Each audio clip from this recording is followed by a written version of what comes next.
مرنے والے کی، اگر اللہ راضی ہو چکا ہے تو موت اس کے لیے دنیا کا سب سے خوبصورت پیغام ہوتا ہے۔ ہم دیکھنے والوں کی نظر میں سارا منظر خوفناک ہوتا ہے کہ ایک بولتا ہوا وجود میت بن جاتا ہے، ادھر سانس نکلتا ہے، ادھر اولاد بھی ابا جی کہنا چھوڑ کے میت کہنا شروع کر دیتی۔ ڈیڈ باڈی کوئی کہتا ہے، کوئی جنازہ کہتا ہے، کوئی میت کہتا ہے، کوئی منجی، ساڑی پنجابی دن منجی چاہو منجی چاہو۔ وہ ابا جی کہاں گئے، وہ مولانا طارق جمیل کہاں گئے، وہ سب زیرو ہو جاتا ہے۔ میں یہ عرض کیا کرتا ہوں کہ بڑے سے بڑے عدد کو زیرو سے ضرب دی جائے تو زیرو ہو جاتا ہے، وہ 1 انٹو 0 ہو یا ٹریلین انٹو 0 ہو، وہ زیرو ہوتا ہے۔ 1 خرب ضرب 0 بھی زیرو ہے اور 1 ضرب 0 بھی زیرو ہے۔ ایسے ہی میرے بھائیو، کسی بھی انسان کی بلندیاں، ترقی، شہرت، عزت، دولت، سیاست، حکومت، کاروبار، دھندے، سب جب موت سے ضرب کھاتے ہیں تو زیرو ہو جاتے ہیں۔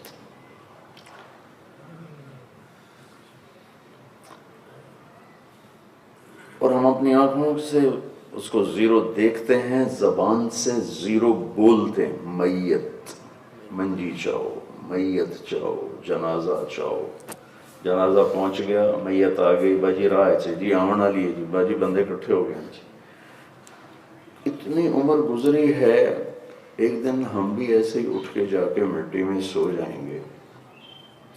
یہ دھوکے کا گھر ہے جہان، یہ مچھر کا پر ہے، یہ مکڑی کا جالا ہے، اس پہ آخرت کو بیچنے والا بڑا ہی نادان ہے بھائی۔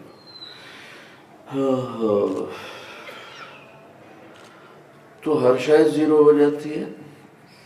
ایک عورت سے اس کے خامن نے کہا غصے میں کہہ دیا، تو باپ کے گھر گئی تو تمہیں 3 طلاق۔ اس نے گھر بچانے کے لیے ماں باپ سے ملنا چھوڑ دیا، باپ فوت ہو گیا۔ پھر وہ ناراض سے کہ جو طلاق ہوندی تو ہوئے پیو نو تو رخصت کرا، وہ پہنچ گئی۔ عام لوگوں نے کہا طلاق ہو گئی، علماء سے پوچھا تو انہوں نے فرمایا کہ طلاق نہیں ہوئی، کیونکہ اب وہ اپنے باپ کے گھر نہیں گئی، اپنے بھائیوں کے گھر گئی ہے۔ ابھی جسم بیڈ روم سے نہیں نکلا اور گھر بھائیوں کا ہو گیا، لہذا طلاق نہیں ہوئی۔ تو اس طرح آدمی زیرو ہو جاتا ہے، سب کچھ چھوڑ دیتا ہے۔ ہم تو چھوٹے چھوٹے لوگ ہیں، دنیا کا سب سے پہلا فاتح، پہلا سکندر، جس کو دی گریٹ کا ٹائٹل تاریخ نے دیا، خوش آمدیوں نے نہیں دیا، تاریخ نے اس کو دی گریٹ کا ٹائٹل دیا۔ 32 سال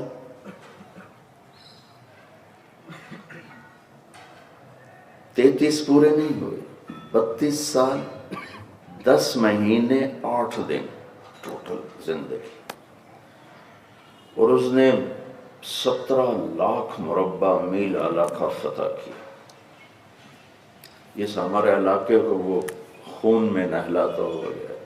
میرا ہوم ڈسٹرکٹ ملتان ہے، یہاں سے تیر لگا جو نکل نہ سکا، تو بڑی مشکل سے اس کو نکالا گیا، کچھ اندر ہی رہ گیا۔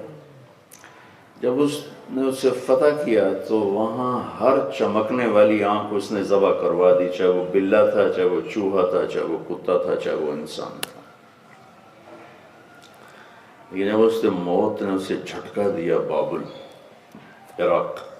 عراق سے ترکی جانا تھا، ترکی سے مقدونیہ جانا تھا، تو زیادہ سے زیادہ اس دور کے لحاظ سے کوئی 1 مہینے کا سفر باقی تھا۔ جب اس کو موت نے جھٹکا دیا تو اس کے آخری الفاظ آپ کو سنانا چاہتا ہوں۔ کوئی ہے جو مجھ سے میری ساری سلطنت لے لے اور مجھے گھر پہنچنے کے لیے چند دن ادھار دے دے، گھر میں مرنا چاہتا ہوں، گھر میں مرنا چاہتا ہوں۔ اتنا بڑا بادشاہ بے بسی کی موت اللہ نے دی اور پھر بے نشان کر دی، اس کی قبر کا نشان بھی کوئی نہیں ہے کہاں تھا۔ اجل ہی نے اجل موت کو کہتے، اجل ہی نے چھوڑا نہ کسرا نہ دارا، اسی سے سکندر صفات بہارا، ہر ایک لے کے کیا کیا نہ حسرت سے دھارا، پڑا رہ گیا سب یوں ہی ٹھاٹھ سارا، جگہ جی لگانے کی دنیا نہیں ہے، یہ عبرت کی جا ہے تماشا نہیں ہے، ملے خاک میں اہل شاں کیسے کیسے، مٹے نامیوں کے نشاں کیسے کیسے، زمین کھا گئی آسماں کیسے کیسے، جگہ جی لگانے کی دنیا نہیں ہے، یہ عبرت کی جا ہے تماشا نہیں ہے۔ لیکن میرے بھائیو، اگر اللہ راضی ہے تو اللہ کی قسم موت سے خوبصورت کوئی تحفہ نہیں ہے۔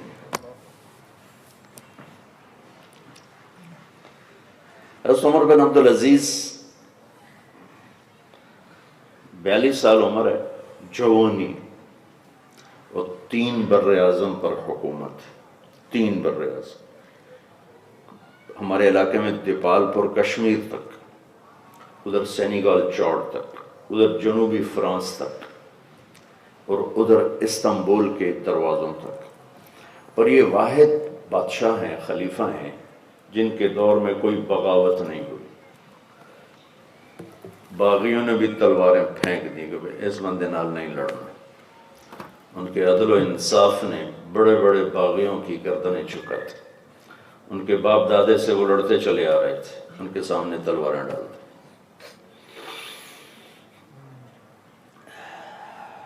زہر دیا گیا تھا ان کو، تو جب وہ غلام پکڑا گیا جس نے زہر دیا تھا تو زہر کی نوعیت کا پتہ چلا، تو طبیب نے کہا کہ علاج ہو سکتا ہے، علاج ہو سکتا ہے۔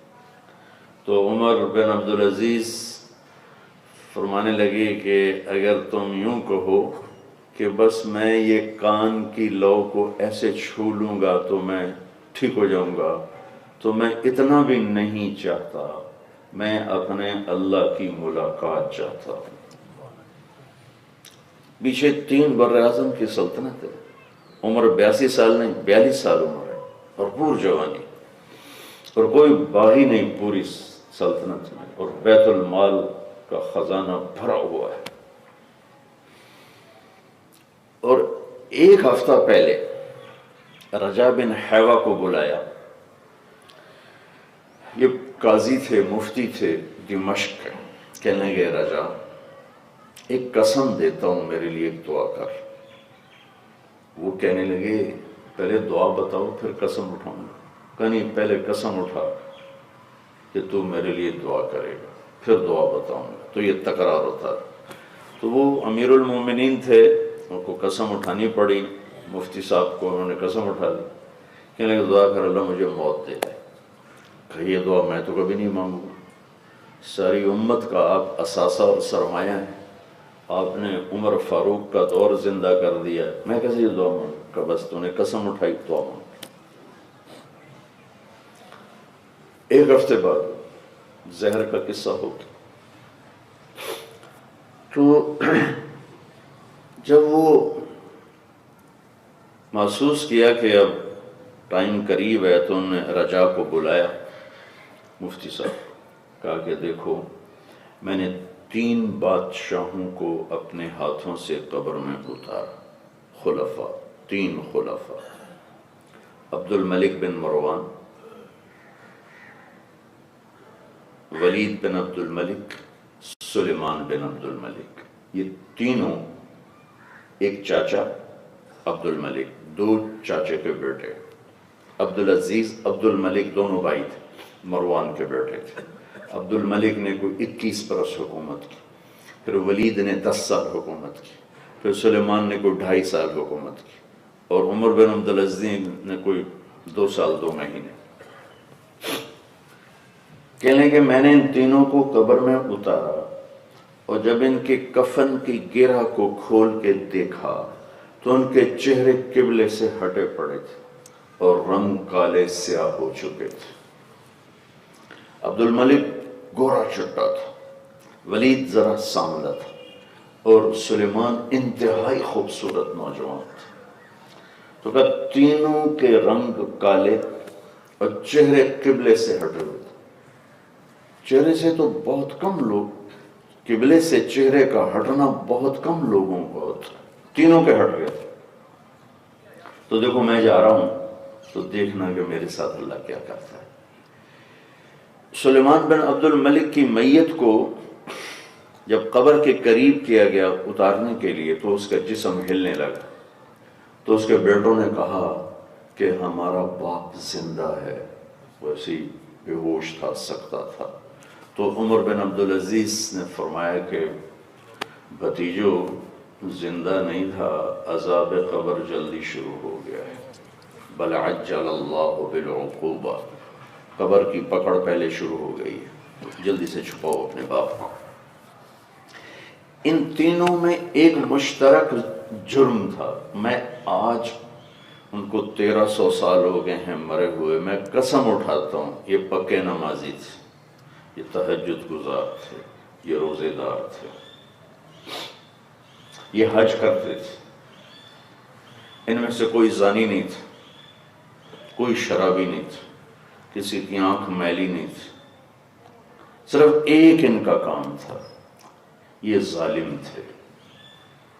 انہوں نے حکومت کے لیے ظلم کے پہاڑ توڑ دیے۔ حکومت سے اللہ تھوڑا ہی روکتا ہے، ظلم سے روکتا ہے۔ سیاست سے تو نہیں روکتا، ظلم سے روکتا ہے۔ ان تو پرچہ دے دیو، انہوں اندر کر دیو، انہوں دی نالی نہ بنان دیو، ووٹ نہیں دیتا، انہوں دی سڑک نہ بنان دیو، ساڑا ساتھ نہیں دیتا۔ یہ ہمارے سیاستدان ان چھوٹی چھوٹی باتوں پہ پکڑے جائیں گے، کیونکہ میرے نبی نے فرمایا ظلم سے بچنا، ظلم بہت بڑا اندھیرا ہے قیامت کے دن۔ اور مظلوم بھائیو، مظلوم ایک ہی قوم ہے پوری دنیا میں، وہ مسلم ہو، وہ مشرک ہو، وہ ہندو ہو، وہ سکھ ہو، وہ دہریہ ہو، وہ عیسائی ہو۔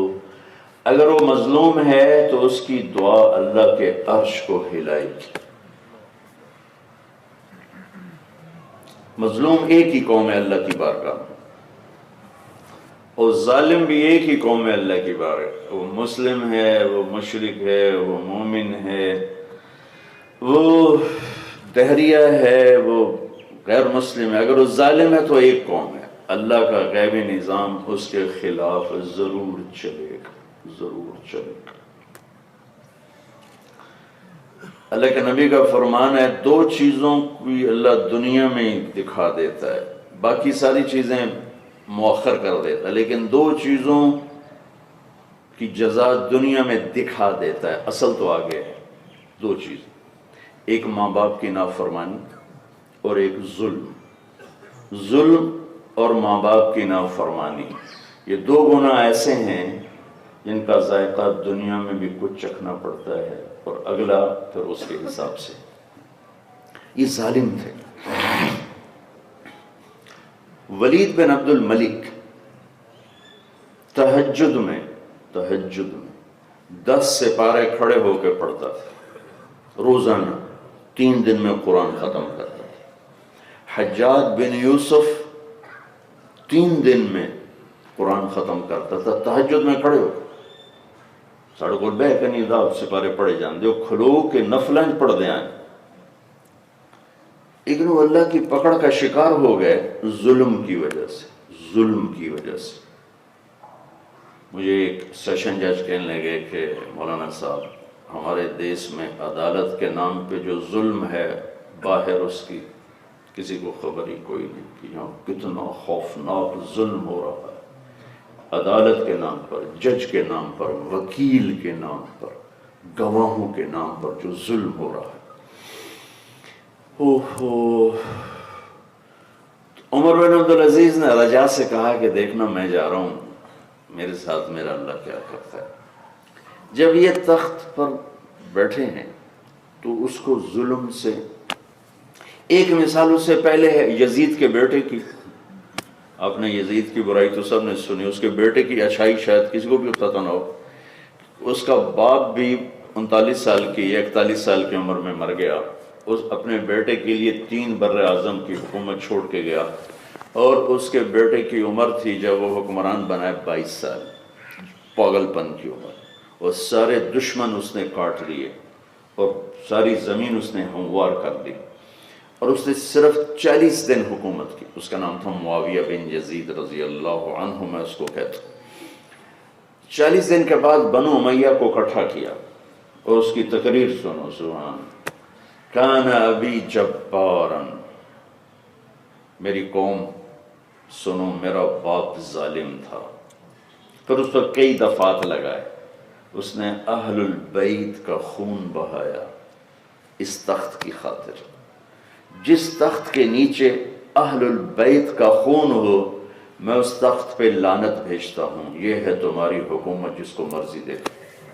حکومت چھوڑ دی، حکومت چھوڑ دی، ساڈا ناظم نہیں چھڑدا، 100 ظلم کردا ہے کہ ناظم بن جاؤ۔ یہاں تو وزیروں کو ذلت و خواری دیکھنی پڑی، تو ناظم نو کہیں لکھنا کسے کھاتے چ، لیکن بس لگے ہوئے کہ ایمان بکے، عزت بکے، جو مرضی ہو جائے، کرسی لب جائے، ساری حکومت چھوڑ دی کہ یہ تمہاری، اور گھر میں داخل ہوا، پھر جنازہ اٹھا ہے۔ اس طرح اپنے اللہ کو راضی کیا کہ 3 بر اعظم کی سلطنت کو ٹھوکر مار دی۔ دوسرا عمر بن عبدالعزیز کا واقعہ ہے، ایک ہی خان، شاخ الگ ہو جاتی۔ ان کی جو بیگم ہے فاطمہ بنت عبد الملک، یہ سیاسی لحاظ سے آج کے دن تک دنیا کی سب سے بڑی عورت ہے سیاسی لحاظ سے، کہ اس خاتون کا دادا بادشاہ بنا، باپ بادشاہ بنا، خامد بادشاہ بنا، اور 4 بھائی بادشاہ بنے، اور اس نے سب کی حکومت دیکھی، سب کی۔ ہشام کے زمانے میں فوت ہوئی، ہشام اس کا بھائی تھا جو آخری بادشاہ بنا۔ یہ عورت 7 نسبتوں سے شہزادی اور ملکہ تھی، اور عبد الملک اس کو موتیوں میں، ہیروں میں تولتا تھا۔ لیکن جب حضرت عمر خلیفہ بنے تو فاطمہ کو بلا کر کہا کہ فاطمہ دیکھو، اب میں تیرا حق ادا نہیں کر سکتا، تو اگر طلاق لینا چاہو تو لے لو، کیونکہ آخرت کا معاملہ بڑا سخت ہے، اور اگر ساتھ رہنا ہے تو پھر تجھے اپنا حق معاف کرنا ہوگا۔ تو فاطمہ نے کہا امیر المومنین، میں نے سکھ کے دن تیرے ساتھ گزارے ہیں، میں مشقت میں تجھے چھوڑ کے کبھی نہیں جاؤں گی، میں تیرے ساتھ ہوں۔ کہا پھر ٹھیک ہے، جتنا عبد الملک نے تمہیں زیور ڈالا سارا واپس کر۔ ولید نے، سلیمان نے، بھائی تھے، سارا لے کر بیت المال میں جمع کروایا۔ جب یہ گورنر مدینہ تھے، گورنر مدینہ، تو 60 اونٹوں پہ ان کا سامان آتا تھا، 60 اونٹوں پر، جب یہ سفر کرتے تھے۔ جب یہ مر رہے تھے، انتقال فرما رہے تھے، تو ان کے سالے ہیں مسلمہ بن عبد الملک، وہ ملنے آئے، حال پوچھنے۔ تو بہن سے کہا کہ امیر المومنین کا کہ کپڑے میلے ہو چکے ہیں، تبدیل کروا دیجیے۔ اگلے دن ملنے آئے تو پھر وہی کپڑے تھے، تو کہنے لگے فاطمہ میں نے کہا تھا کپڑے تبدیل کروا دو، کافی میلے ہو چکے ہیں۔ تو بہن ان کی رونے لگی کہ کہاں سے تبدیل کراؤں، ایک ہی جوڑا ہے۔ یا 3 بر اعظم کی سلطنت، اور ادھر ایک جوڑا کپڑا، گورنر ہیں تو 60 اونٹوں پہ سامان آتا ہے، اور امیر المومنین ہے تو ایک جوڑا ہے، دنیا سے جاتا ہے۔ عید کے موقع قریب تھا تو بچوں نے مطالبہ کیا ماں سے کہ امیر المومنین سے کہو ہمیں بھی ایک جوڑا لے کر دیں۔ حضرت عمر گھر میں تشریف لائے تو بیگم نے کہا کہ بچے کپڑے مانگ رہے ہیں۔ ایک تنخواہ مقرر کر لی تھی، وہ لیتے تھے، اس سے اوپر نہیں لیتے تھے۔ پہلے بادشاہوں نے بیت المال ذاتی بنا کے لٹایا، تو عمر فرمانے لگے کہ فاطمہ تمہیں تو معلوم ہے پیسے ہی کوئی نہیں، اس تنخواہ میں کپڑے کہاں سے لے کر، پیسے ہی کوئی۔ تو دونوں میاں بیوی سر جوڑ کے بیٹھے ہوئے ہیں کیا کریں۔ یہ وہ مقام ہے جہاں والدین جھوٹ پہ چلتے ہیں، رشوت پہ چلتے ہیں، ہیرا پھیری پہ چلتے ہیں، قبضے گروپ بنتے ہیں، لینڈ مافیا بنتے ہیں۔ یہاں آ کر یہ وہ مقام ہے جہاں کر انسان پھسلتا ہے کہ بچیاں نے کتھو کھواویے، بچیاں نے کتھو دے، کچھ بناتے جاویے، کچھ بناتے جاویے۔ یہ وہ پوائنٹ آ چکا۔ تو حضرت فاطمہ کہتی ہیں کہ آپ ایسا کریں کہ اگلے مہینے کی تنخواہ ایڈوانس لے لیں، اس سے میں کپڑے سی لوں گی، اور جو روٹی کا مہینے کا خرچہ ہے وہ میں مزدوری کر لوں گی گھر بیٹھے، اس سے چلا کہ ہاں یہ ٹھیک۔ تو انہوں نے بلوایا اپنے خزانچی کو، اس کا نام تھا مزاحم۔ اس سے فرمایا کہ ہمیں اگلے ماہ کی تنخواہ ایڈوانس دے دی جائے، ہم نے بچوں کے کپڑے بنائے۔ تو اس نے کہا کہ امیر المومنین میں آپ کو دے دیتا ہوں، سر آپ مجھے لکھ کے دے دیں کہ آپ 1 مہینہ زندہ رہیں گے، میں آپ کو دے دیتا ہوں۔ تو حضرت عمر چپ ہو بولے نہیں، اٹھ کے گھر آئے اور بیگم سے کہا بچوں سے کہہ دو کہ ان کا باپ کپڑے لے کے نہیں دے سکتا۔ عید کی نماز کے بعد جب سارا خاندان ملنے آیا اور بچے بھی ملنے آئے تو حضرت عمر ان کے کپڑے دیکھ کر آنکھوں میں آنسو آ کر کہنے لگے آج تمہیں گلہ تو آیا ہوگا اپنے باپ پر کہ کپڑے بھی لے کے نہ دیے۔ تو اس پر ان کے بیٹوں نے کہا کہ نہیں امیر المومنین، آج گلہ نہیں، آج ہمارا سر بڑا اونچا ہے کہ ہمارے باپ نے خیانت نہیں کی، ہمارے باپ نے خیانت نہیں کی۔ یہ چند ایک جھلکیاں ہیں ان کی حکومت کی، جیسے انہوں نے حکومت کی۔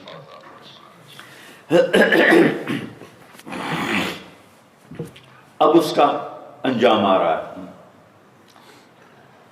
اب یہ دنیا سے جا رہے ہیں۔ انہوں نے رجا کو بلا کے کہا کہ دیکھنا میرے ساتھ کیا ہوتا ہے۔ ان کا انتقال ہو گیا، ان کی میت کو چارپائی کو اٹھا کر قبر کے قریب کیا گیا اتارنے کے لیے، تو ایک ہوا کا ایسے جھونکا ہے، اس میں ایک ایسے پرچہ لہراتا ہوا آہستہ آہستہ آہستہ آہستہ حضرت عمر کے سینے پر آ کے گر گیا۔ تو لوگوں نے لپک کے اٹھایا تو دیکھا تو اس پہ لکھا تھا بسم اللہ الرحمن الرحیم، پہلی سطر۔ دوسری سطر پہ لکھا تھا براءۃ من اللہ لعمر بن عبد العزیز من النار، اللہ نے عمر کو جہنم سے نجات دے دی۔ رسید لے کے دنیا تو گیا، چیک لیتے گیا، ویلا نہیں گیا۔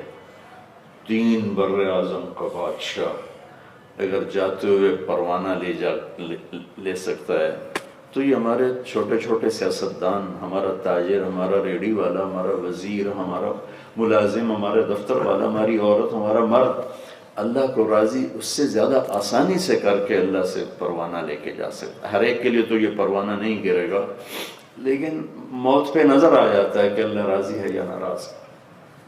تو انہوں نے اس کو ڈال دیا، قبر میں اتارا۔ تو رجا بن حیوہ فرماتے ہیں کہ میں نے ان کی وصیت کے مطابق کفن کی گرہ کو کھول کے دیکھا، تو میں نے کیا دیکھا، جیسے 14ویں کا چاند قبر میں اترایا، اور چہرہ مبارک قبلے کی طرف فٹ تھا، اور ایسے جیسے 14ویں کا چاند، نورانی روشن چہرہ۔ بھائیو، جانے والے سے کوئی نہیں پوچھتا ہے کہ ٹھہرو گے کہ جاؤ گے۔ صرف ایک ہستی دنیا میں آئے جن سے اللہ نے پوچھا، جن سے اجازت چاہی، پھر یہ فیصلہ ہوا، وہ ہیں جناب رسول اللہ صلی اللہ علیہ وسلم۔ باقی کون کسی سے پوچھتا ہے؟ ہاں، اگر جاتے ہوئے جب پردہ ہٹتا ہے اور دنیا غائب ہوتی ہے، آخرت سامنے آتی ہے اور اللہ کی رضا کے پروانے نظر آتے ہیں، جنت کے فرشتے نظر آتے ہیں، تو پھر میرے رب کی قسم، جوان موت ہو یا بڑھاپے کی موت ہو، اس سے خوبصورت کوئی پیغام نہیں ہے۔ لیکن پردہ ہٹنے پر جہنم کے فرشتے نظر آئیں اور اللہ کی غضب کی خبریں ملیں، تو پھر موت سے خوفناک انجام کوئی نہیں ہے۔ یہ انتہائی خوفناک، انتہائی دردناک کہانی ہے۔ پھر موت سے ایک دردناک کہانی شروع ہوتی ہے، پھر پتہ نہیں کہاں جا کے وہ ختم ہوتی۔ تو بھائیو، اس مسافر خانے سے ہر ایک گیا ہے جس کے ساتھ اللہ نے سب سے زیادہ پیار کیا، جن کو اس وقت وجود دیا جب کائنات کا ایک ذرہ وجود میں نہ تھا۔ ابو ہریرہ رضی اللہ تعالیٰ عنہ نے پوچھا، یا رسول اللہ متى وجبت لک النبوہ، آپ کب نبی بنے تھے؟ اس کا جواب ہے 40 سال کی عمر، یا کتابی جواب حساب کتاب کر کے جو محدثین نے لکھا ہے 40 سال 6 مہینے 10 دن، اور یہ فگر ہے چاند کے مہینوں کے لحاظ سے، انگریزی مہینوں کے لحاظ سے نہیں، چاند کے مہینوں کے لحاظ سے آپ کی عمر مبارک جب 40 سال 6 ماہ 10 دن 21 رمضان پیر کی رات، یہ ڈیٹیل ہے۔ تو ڈیٹیل بتانے کی تو اس وقت ضرورت نہیں تھی، اتنا آپ فرماتے ابو ہریرہ 40 سال کی عمر میں اللہ نے مجھے نبی بنا دیا۔ لیکن ہمارے نبی نے کیا جواب دیا کہ ابو ہریرہ کنت نبیا وان آدم بین الروح والجسد، ابھی آدم کی کہانی شروع نہیں ہوئی تھی اور اللہ مجھے نبی بنا چکے تھے۔ کب بنایا تھا تو اللہ کو پتا کب بنایا تھا، لیکن میں 2 حدیثیں جوڑ کے آپ کو بتاتا ہوں، وقت پھر بھی متعین نہیں۔ ایک حدیث میں آتا ہے اللہ نے میرے 10 نام رکھے ہیں، میں محمد، احمد، ماحی، حاشر، عاقب، فاتح، خاتم، ابو القاسم، طہ، یاسین، 10 نام۔ اب قرآن میں جائیں تو شاہد، مبشر، نذیر، داعی اللہ، سراج منیر، عزیز، حریص، رؤوف، رحیم، مزمل، مدثر، طہ، یاسین پہلے آ گئے۔ تو میرے رب نے میرے 10 نام رکھے ہیں، اس میں ایک نام آخری ہے یاسین۔ تو میرے نبی نے فرمایا کہ اللہ نے پیدائش کائنات، آدم نے کائنات، پیدائش کائنات اور کائنات کی پیدائش کی ہمارے پاس کوئی خبر نہیں ہے کب ہوئی۔ اس میں ہم سائنسدانوں کی بات لے لیتے ہیں کہ سائنسدان یوں کہتے ہیں کہ آج سے کوئی 25 اور 30 ارب سال کے درمیان ایک کائنات کو وجود میں دھماکہ ہوا ہے، کائنات بنی۔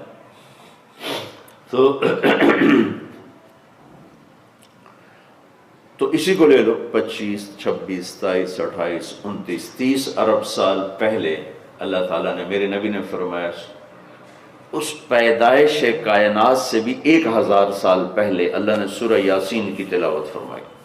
سورہ یاسین کی تلاوت، سورہ یاسین کو قرآن کا دل کہا جاتا ہے، اور ابتدائی 3 جملوں کی وجہ سے کہا جاتا ہے، ورنہ باقی مضامین سارے مشترک ہیں، لیکن یہ پہلے 3 جملے پورے قرآن میں اور کہیں نہیں ہیں۔ تو سورہ یاسین میرے رب نے تلاوت فرمائی پیدائش کائنات سے 1000 سال پہلے، تو وہ کیا ہے؟ یاسین شروع ہو رہی۔ وہ میرے 10 ناموں میں سے آخری نام اللہ کے نبی نے کیا فرمایا؟ یاسین۔ تو میرے اللہ نے کہا یاسین والقرآن الحکیم انک لمن المرسلین، اور چوتھا بھی ملا لیں، علی صراط مستقیم، 4 جملے ہیں۔ یاسین مجھے قسم ہے قرآن حکیم کی، آپ میرے رسول ہیں۔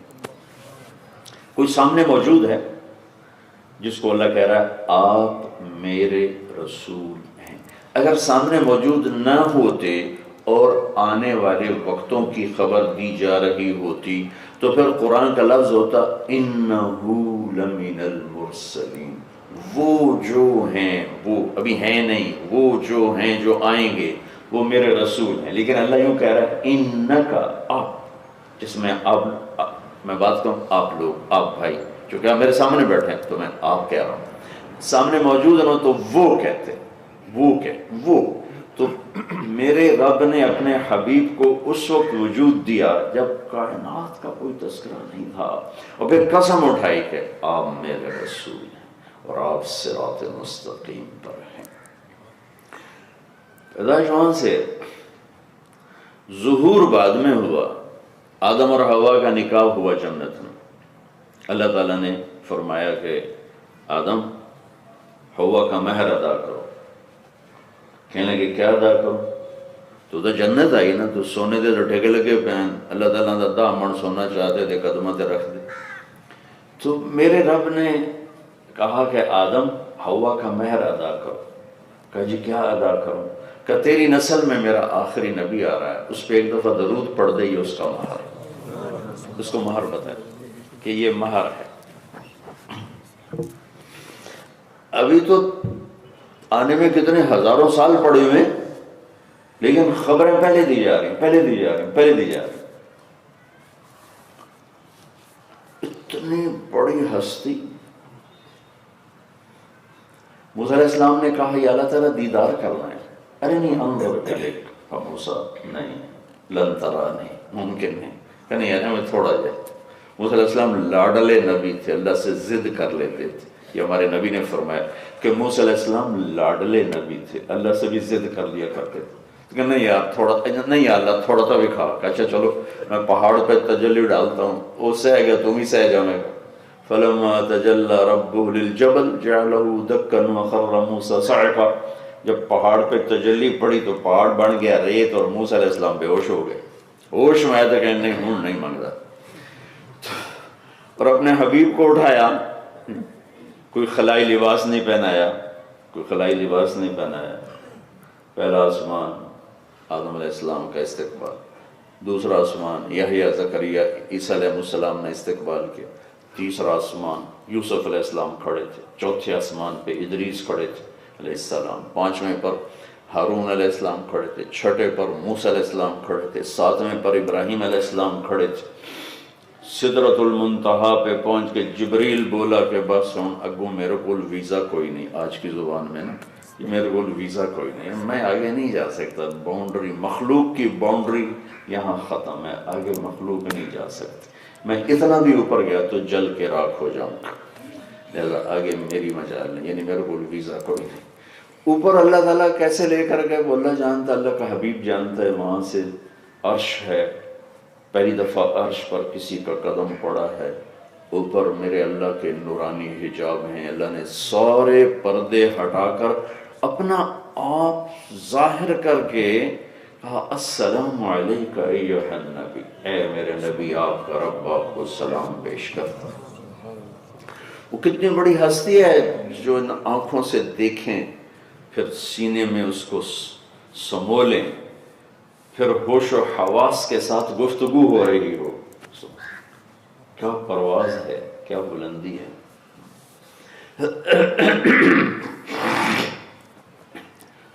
جن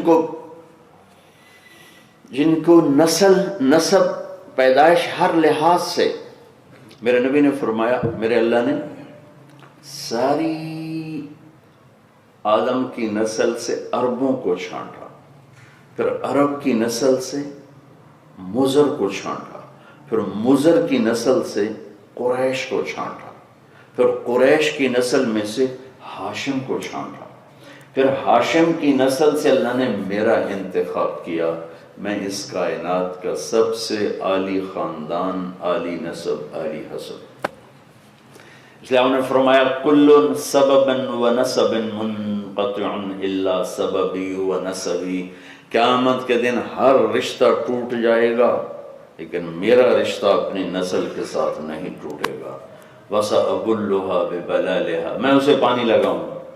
اور آپ نے ایک عجب بات فرمائی، جس نے میری اولاد تو چلے گی نا، جس نے میری اولاد پر احسان کیا اور میری اولاد غربت کی وجہ سے اس احسان کا بدلہ نہ دے سکی، تو احسان میرے اوپر ہے، میں اس کا بدلہ قیامت کے دن ادا کروں گا۔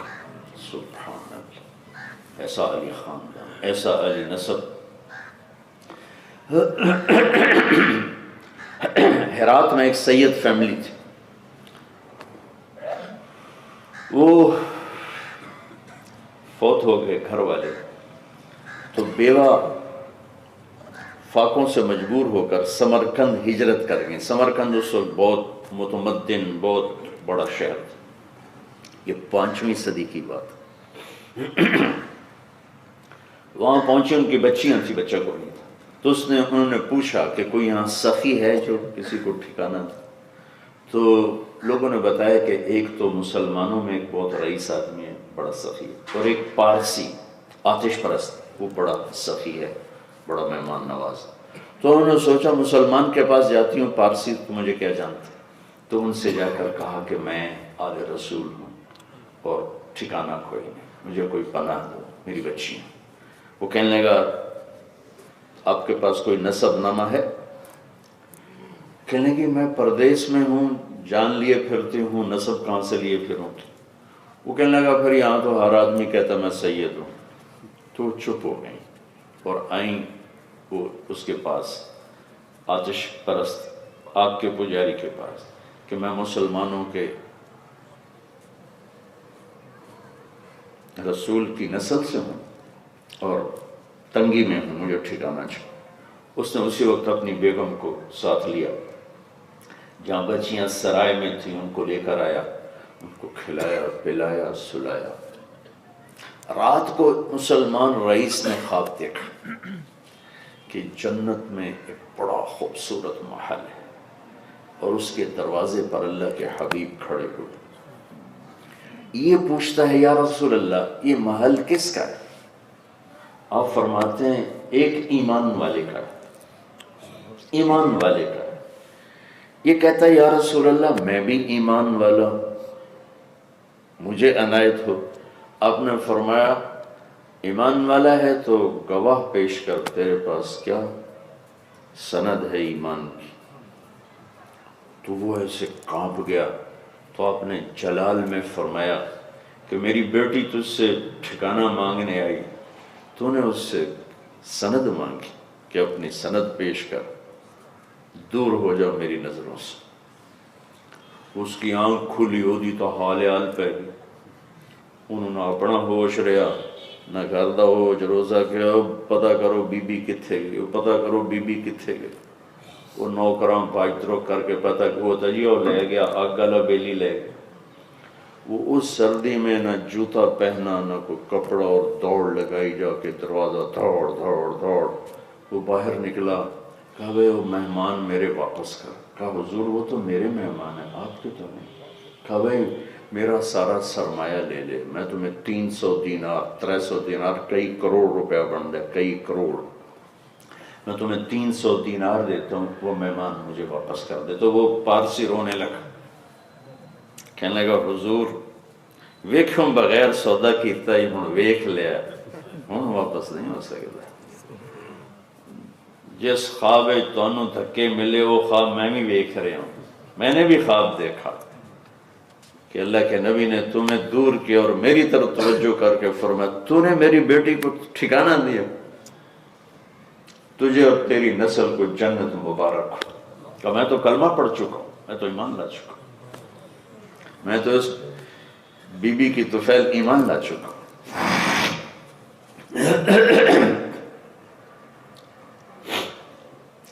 سب سے عالی خاندان، کسی نبی کا نسب آدم علیہ السلام تک محفوظ نہیں، واحد ہستی ہیں جن کا نسب آدم علیہ السلام تک جاتا ہے۔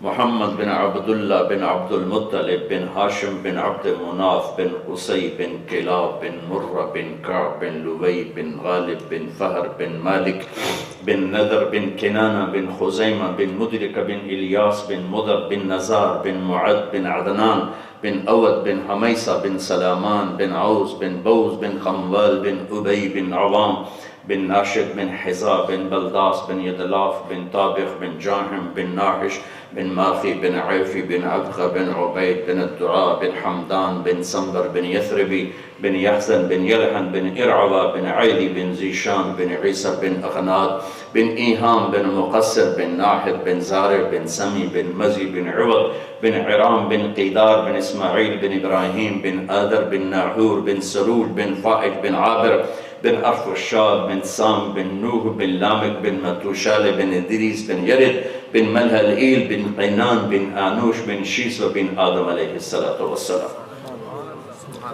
یہ واحد ہستی ہیں جن کا نسب آدم تک جاتا ہے۔ لیکن بھائیو جانا ہی پڑا، انہیں بھی موت کا پیالہ پینا ہی پڑا، لیکن بڑے پروٹوکول کے ساتھ، بڑے پروٹوکول کے ساتھ۔ 12 ربیع الاول 7 جون 11 ہجری 633 عیسوی جبریل تشریف لائے اور آ کر کھڑے ہو گئے. آپ نے فرمایا کیا ہو؟ کہا جی ملک الموت باہر ہے، اندر آنے کی اجازت چاہتا.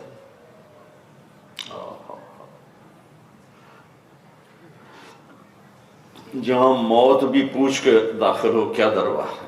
کہا جی اندر آنے کی اجازت چاہتا. اب آنے تو ملک الموت اندر آ گیا تھا. السلام علیکم یا رسول اللہ. کہا یا رسول اللہ آپ پہلی ہستی ہیں جنہیں میں سلام کر رہا ہوں، میں نے کبھی کسی کو سلام نہیں کیا. آپ پہلی ہستی ہیں، اللہ نے فرمایا پوچھ کے اندر جانا، بن پوچھے نہ جانا. آپ پہلی ہستی ہیں، اللہ نے فرمایا آنا چاہیں تو لے آنا، رہنا چاہیں تو چھوڑ کے واپس آ جائیں. تو آپ نے فرمایا اگر میں اجازت دے دوں تو میری جان نکالو گے؟ کہا جی نکالوں گا. سبحان، پھر وہ تو اللہ کا امر ہے، میں نوکر ہی ہوں، نکالوں گا.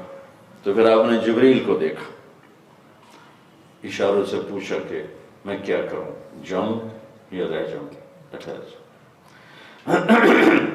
تو جبریل نے عرض کی یا رسول اللہ اللہ آپ کی ملاقات کے شوق میں. بس بھائیو، میں نے شروع میں بھی بات کی تھی کہ ایسے مریں کہ اللہ راضی ہو، پھر تو موت جیسا تحفہ ہی کوئی. ایسے مریں کہ اللہ ملاقات کا شوق رکھے تو اس سے خوبصورت تو تحفہ ہی کوئی. لیکن اگر ایسے موت آئی کہ ہم ظالم بن کے جا رہے ہیں، غافل بن کے جا رہے ہیں، سود خور بن کے جا رہے ہیں، ڈاکو بن کے جا رہے ہیں، کوئی اور گناہ کرتے ہوئے جا رہے ہیں، تو یہ بڑی خطرناک موت ہے، بڑی خوفناک موت ہے. تو جبریل نے عرض کی یا رسول اللہ اللہ آپ کی ملاقات کے شوق. تو آپ نے فرمایا اچھا جاؤ اللہ سے پوچھ کے آؤ میرے بعد میری امت کے ساتھ کیا کرے گا. پھر میں جواب دیتا. سبحان. دیکھو بھائیو، آپ نے جبریل کے آنے سے پہلے بیویوں کو بلایا، ان سب سے ملاقات کر کے اطمینان سے رخصت کر دی. پھر بیٹی فاطمہ کو بلایا، صرف ان کو بتایا کہ میں جا رہا ہوں. جب وہ روئیں تو کہا رو نہیں، ان قریب ملاقات ہے. تو سب سے پہلے باپ سے آپ ہی جا کے ملی، صرف 24 سال کی عمر. پھر داماد کو بلایا علی کو، ان کا سر اپنی گود میں رکھا، کمر پہ سر پہ ہاتھ پھیرے، دعائیں دیتے رہے، رخصت کی، اطمینان. آخر میں بچے بلائے حسن حسین، جو ہی سینے سے لگایا ساتھ ہی آنکھوں میں آنسو جاری ہو گئے. تو ایک کو زہر میں تڑپتا دیکھا، ایک کو کٹے سر کے ساتھ نیزے پر دیکھا تو آنسو جاری ہو گئے. لیکن ہاتھ نہیں اٹھایا، دعا نہیں مانگی، اللہ کی تقدیر کے حوالے کر دیا. جب میری آپ کی باری آئی تو ہاتھ اٹھا دیے کہ جبریل اللہ سے پوچھ کے آؤ میری امت کے ساتھ کیا کرو. یہ نہیں کہا میری اولاد کے ساتھ کیا کرو. لوگ مرتے ہوئے اولاد کو یاد کرتے، کوئی کہتا میرے بچے ملاؤ، کوئی کہتا میری بچیاں ملاؤ. لیکن میرے نبی نے حسن حسین کی تڑپ بھی دیکھی، سر کٹتا بھی دیکھا، کچھ نہیں بولی، تقدیر کے سپرد کی. لیکن ہمیں تمہیں مانگا اللہ سے. میرے رب کی قسم اگر میرے نبی یہ نہ مانگتے تھے آج ادھر بندر خنزیری پھر رہے ہوتے، انسان نہ پھر رہے ہوتے. ساڑی کوئی اللہ نہ رشتہ داری، ساڑا کوئی اللہ نہ سوڑا سامنے. مچھلی کھائی اللہ نے بندر بنا دی، مچھلی کھائی اللہ نے بندر بنا دی. سود کھانا مچھلی کھانے سے بڑا جرم، زنا کے اڈے، شراب کے اڈے مچھلی کھانے سے بڑا جرم. ماں باپ کی نافرمانی، ماؤں کو ذلیل کرنا مچھلی کھانے سے بڑا جرم. اس کملی والے کو دعا دو جنہوں نے کہا میرے بعد میری امت کے ساتھ کیا کرے گا، پوچھ کے آؤ. سو وہاں سے ملک الموت کھڑا رہا. جبریل جواب لے کر آئے کہ یا رسول اللہ کہہ رہے ہیں میں آپ کی امت کو تنہا نہیں چھوڑوں گا.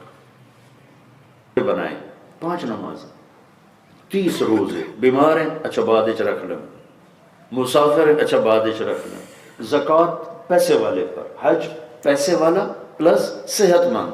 پیسہ ہوئے صحت نہ ہوئے تو ہی حج فرض کوئی نہیں ہے. کتنا فرائض اب تک کتنے تھوڑے بنائے. ہاں بندوں کے حقوق زیادہ بنائے ہیں. اتنے معاملہ اوکھا کرتا ہے کہ ظالم بن گیا نا، مظلوم بن کے آ جاؤ حسین کے ساتھ کھڑے ہو جاؤ، ظالم بن گیا تو یزیدیوں کے ساتھ کھڑا ہونا پڑے گا۔ جھوٹ چھوڑ، بددیانتی چھوڑ، ظلم چھوڑ، سچائی ہو، ہمارے ماتھے کا جھومر ہے سچائی، سچ ہو، دیانتداری ہو، ظلم نہ ہو، تو پھر تو موت خوبصورت پیغام ہے۔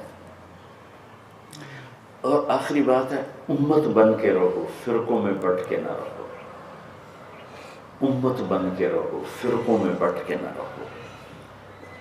اتنا دہشت گردی کی تباہی نہیں جتنا فرقہ واریت کی تباہی، اتنا دہشت گردی سے ملک تباہ نہیں ہو رہا جتنا فرقہ واریت سے تباہ ہو رہا ہے، کہ ایک دوسرے کو سلام کرنا چھوڑ چکے ہیں، ایک دوسرے کے جنازے پڑھنا چھوڑ چکے ہیں، ایک دوسرے کے پیچھے نمازیں پڑھنا چھوڑ چکے ہیں، حتیٰ کہ بیت اللہ میں جا کے نماز نہیں پڑھتے کہ نہ دے پیچھے ساڑی نماز نہیں ہوندی۔ اتنا ظلم تو نہ کرو، جو مکئی دین کوئی نہیں تو وقت کتھے، جو میرے نبی کے مصلے پر اگر ایسا آدمی کھڑا ہوا جن پیچھے نماز نہیں، کچھ تو اپنی عقل استعمال کرو۔ ممبر پہ ہر بیٹھنے والا صحیح نہیں بول رہا۔ میرے دیس کا یہ ناسور ہے کہ میرے دیس کا ممبر بھی بک چکا ہے، سارے نہیں، 5 انگلیاں برابر نہیں ہیں، 5 انگلیاں برابر نہیں، 5 انگلیاں برابر نہیں ہیں۔ اللہ کے نیک بندے ہیں تو ہمارا دیس آباد ہے، دنیا آباد ہے، لیکن آگ بھڑک رہی ہے، بھڑک رہی ہے۔ میں پچھلے 15 سال سے اس کو بول رہا ہوں، ارے بھائیو امت بنو، اپنے عقیدے کو اپنے سینے میں رکھو، اسے اپنے سینے سے لگا کے رکھو، لیکن اوروں کے لیے نرم گوشہ پیدا کرو، اوروں کے لیے محبت کا پہلو رکھو، اپنے اوپر کوئی لیبل نہ لگاؤ سوائے امتی کے کہ ہم امتی ہیں، ہم اللہ کے نبی کے امتی ہیں۔ آگے میری یہ سوچ ہے، میرا یہ عمل ہے، میرا یہ ٹھیک، مبارک، اللہ کی جنت بہت بڑی ہے۔ میرے نبی کا فرمان ہے، ایک دن اللہ تعالیٰ ایسا آنے والا ہے کہ اللہ فرمائے گا کہ جس نے مجھے زندگی میں ایک دفعہ بھی یاد کیا ہو، اللہ پکارا، اس کو بھی جہنم سے نکال کے جنت میں ڈال دو۔ وہ اللہ ہے، وہ دنیا کا بادشاہ نہیں ہے، اس کے ہاں معافی کا دروازہ بے حد چوڑا ہے، بندی نہیں ہوتا کیا تم معافی مانگو اس سے، ساری دنیا گناہوں سے بھرنا تو بڑا چھوٹا جا کام ہے۔ میرا رب کہتا ہے اتنے گناہ کر کے زمین پہ رکھ اور پھر تہ لگا، اور تہ لگا کے آسمان کی چھت تک پہنچا دے اپنے گناہ۔ کوئی کر سکتا ہے اتنے گناہ؟ کسی کو ہے طاقت؟ لیکن میرا رب کہتا ہے ایک مرد ایک عورت اتنے کرے کہ آسمان کی چھت کو لگا دے، پھر صرف ایک دفعہ کہے اللہ معاف کر، تو میں سارے ہی معاف کر دوں، ولا ابالی، کہ میں نے پرواہی کوئی، میں نے پرواہی کوئی۔ اب بھائی اتنا ذہن تنگ ہو چکے، بس اسی جنتی ہیں باقی ساری دوست کی، صرف اسی سچے ہیں باقی ساری جھوٹ ہیں، صرف اسی ہدایت ہے باقی سارے بے ہدایت ہے۔ بھائیو اتنے کریم رب سے واسطہ ہو اور اتنے مہربان رسول بیچ میں سفارشی ہوں، تو بھائیو نا امید ہونے کی کیا بات ہے؟ گناہ ہو جائے توبہ کر، اور یہ بہت بڑا گناہ ہے فرقہ واریت، ظلم و ستم کی انتہا ہے فرقہ واریت۔ امت بن کے چلو، اللہ کے واسطے امت بن کے چلو۔ یہ آگ شیطان بھڑکانے پہ لگا ہوا ہے، ہم اس کو بجھائیں، ہم اس کو بجھائیں، ہم اس کو بجھائیں۔ اب میں ہاتھ جوڑنا، قرآن خود پڑھو، قرآن پڑھو تاکہ تمہیں پتہ چلے اللہ کیا کہہ رہا ہے، میرے نبی کی زندگی پڑھو تاکہ تمہیں پتہ چلے کہ اللہ کے نبی کیا فرما رہے ہیں۔ ہر ممبر پہ بیٹھنے والے کے پاس علم نہیں ہے، جو مقرر بنتا ہے وہ بھی علامہ بن جاتا ہے۔ اکثریت جاہل پیر ہیں، وراثتی پیر ہیں، اکثریت، میں سب کے نہیں کہہ رہا ہوں، اکثریت وراثتی پیر ہیں، کچھ پتہ نہیں۔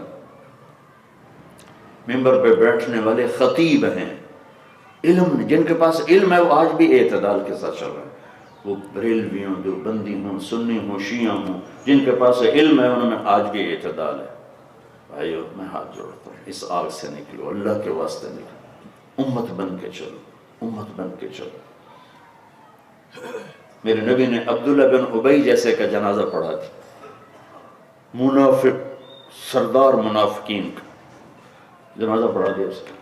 حضرت عمر کھڑے بھی یا رسول اللہ، تو منافق ہے کیوں پڑھا ہے؟ تو عمر پیچھے ہٹ جا، میرے اللہ نے مجھے یہ نہیں کہا کہ نہ پڑھ، مجھے کہا ہے پڑھ یا نہ پڑھ میں معاف نہیں کروں گا، میں پڑھتا ہوں شاید معافی ہو جائے۔ تو نبیوں میں رحمت لقب پانے والا، مرادیں غریبوں کی بتلانے والا، بندندیش کے دل میں گھر کرنے والا، غریبوں کا والی، یتیموں کا مولا۔ تو نیت کرتے نا سارے بھائی کہ امت بن کے چلیں گے، ٹھیک ہے نا؟ اور بھائی اگر کسی سے لڑے ہوئے ہو صلح کر لو، یہ دنیا لڑنے کی نہیں ہے، صلح کی جگہ ہے۔ کسی بھی وجہ سے لڑائی ہے نا، اٹھ کے صلح کر لو، معاف کر دو، معافی مانگ لو، معاف کر دو، معافی مانگ لو، اللہ بہت خوش ہو جائے گا، بہت ہی خوش ہو جائے گا۔ اور اللہ کبھی موقع دے تبلیغ میں وقت لگانا، یہ بڑا خوبصورت کام اللہ نے دیا امت کو۔ اللہ نے مجھے ساری دنیا پھرائی ہے اس تبلیغ کے ساتھ، اس سے خوبصورت محنت اس وقت اور کوئی نظر نہیں آتی، جس میں اپنا پیسہ لگتا ہے، اپنی جان لگتی، اور اللہ کا پیغام سناتے ہیں، دین پہنچاتے ہیں، فرقہ نہیں بناتے، دین پہنچاتے ہیں کہ میرا اللہ، میرا نبی، آخرت، عبادات، اعمال، اخلاق۔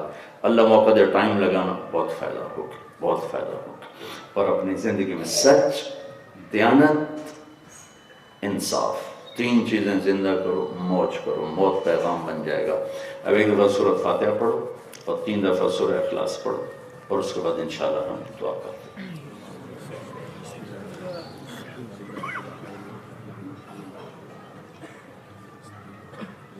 وہ حامد کدھر ہے؟ ٹھیک چلو۔